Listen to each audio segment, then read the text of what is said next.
వాట్సాప్లో court notice లేదా arrest warrant వచ్చిందా? వెంటనే భయపడాలా? వెల్కమ్ టు ప్రొలీగల్ మైండ్స్, మీ సైబర్ లా గైడ్. చట్టం ఏమంటుంది? వాట్సాప్లో వచ్చిన ప్రతి కోర్టు నోటీసు లేదా చట్టపరమైన పత్రం నిజమైనదే అనుకోవద్దు.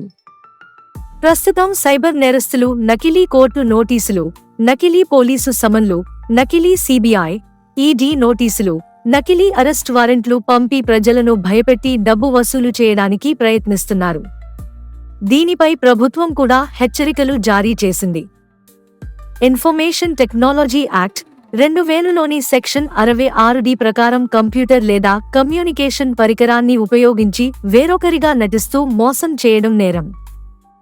పోలీసులు, కోర్టు లేదా ప్రభుత్వ అధికారులమని చెప్పి డబ్బు అడిగితే పరిస్థితిని బట్టి భారతీయ న్యాయ సంహిత 2023 కింద మోసం మరియు వ్యక్తిరూపణకు సంబంధించిన నేరాలు కూడా వర్తించవచ్చు.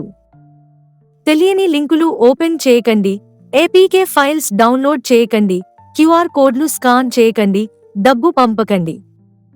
ముందుగా సంబంధిత కోర్టు, పోలీస్ స్టేషన్ లేదా న్యాయవాదిని సంప్రదించి ధృవీకరించండి.